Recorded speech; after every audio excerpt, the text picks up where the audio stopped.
All this work to do. Luckily, I have this calculator to help me. I wonder what people used in the old days for calculations.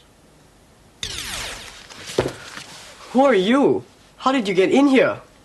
Oh, I'm sorry I forgot to introduce myself. My name is Joe. I'm a computer wizard. I know all about computers. Really? Well, maybe you can tell me how people did calculations in those days when there were no calculators. You know, long ago, life was so simple that people had no difficulty counting. Even now, for simple counting, we don't need to use a calculator. Times changed. Life became more complicated. And our calculations also became more complicated. So man started to make counting machines.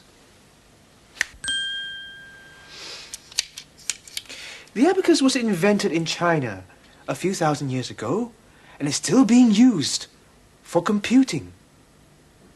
Yes, but I can't put it in my pocket, can I? I guess not, but it had to be of a certain size so that your fingers can move the beats.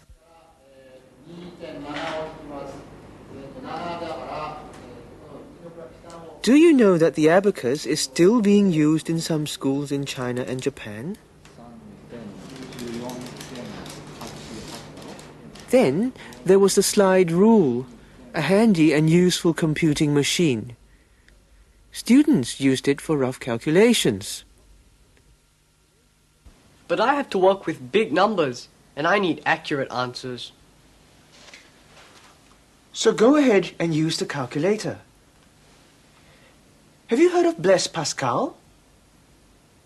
Blaise Pascal was a French mathematician who lived in the 17th century.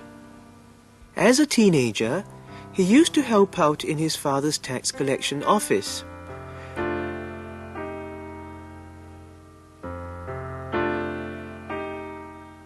He got really tired of adding long rows of numbers. Each time he made a mistake, he would have to start again from the beginning. One night, as he heard the city clock chime on the hour, Pascal had an idea. If a clock could count hours and minutes, surely he could make a machine that could count money. Pascal built a calculating machine and called it the Pascaline, after himself. This machine was about the size of a shoebox, but could only add and subtract numbers. After all, that was all he needed it to do. Then there was an English mathematician called Charles Babbage, who lived in the 19th century. He was a mechanical genius, and was rich too. Using the money his father had left him, he designed computing machines. First, he designed a machine that could calculate and print mathematical tables. This way, he would not have to worry about mistakes in manual calculations. Now, wasn't that clever of him? After his death, better machines were built using his ideas. So, many of the early calculating machines were designed by mathematicians. Yes, then there was an American, Herman Hollerith, whose work was to gather information about the population. because the population of the US had grown very fast in the late 19th century, it could take more than 10 years to process the result of the 1890 census. So, in 1886, he built the first tabulating machine that used electrical power instead of mechanical power. Do you know why he did that? Why? To reduce the time he needed to do his work. Otherwise, he would not finish tabulating the census before the next one would start. So you see, over the years, people used different methods and invented different machines for counting and calculating. And the types of machines they made depended on their needs and the knowledge they had at that time.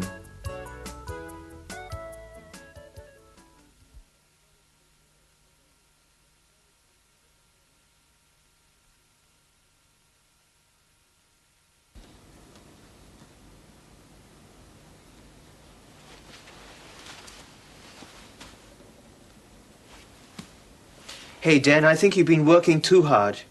Why don't you take a break? Come with me and I'll show you something.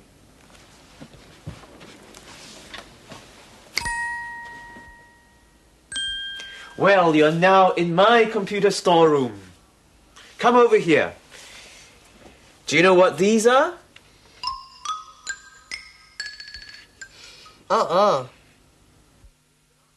You should ask his parents or grandparents. They might know me. Who said that? I did. In case you don't know it, I'm a vacuum tube.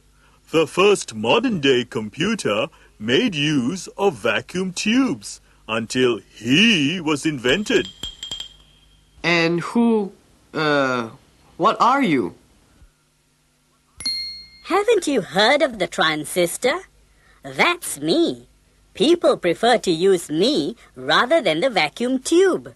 I'm smaller and I don't get heated up so easily. Now come over here and see this. You can find this inside a computer too. And this small thing here is called a microchip. You can find thousands of transistors inside this microchip.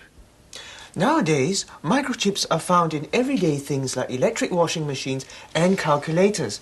Now, because of the invention of the microchip, it was possible to build a computer small enough to sit on a desk.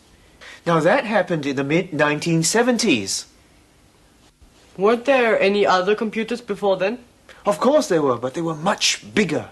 During World War II, the US military needed accurate calculating devices. In 1946, a machine called ENIAC was built. Nice name, huh? But it could only work with numbers. It could not recognize alphabets. And it was huge, more than 1.5 times the size of your classroom. In the 1950s, a smaller computer for business computing was built. It had only 5,000 vacuum tubes. It was much smaller than the ENIAC. Isn't it amazing how computers could only be used by certain peoples in those days? Yet today, we see computers everywhere. Yes, we now have powerful mainframe and mini computers being used by the military, in banks and the airlines. We also have microcomputers, or what we call personal computers, being used in schools, offices, and even homes. Then there is the laptop or notebook computer, which is also a microcomputer. But it is so small that you can carry it around.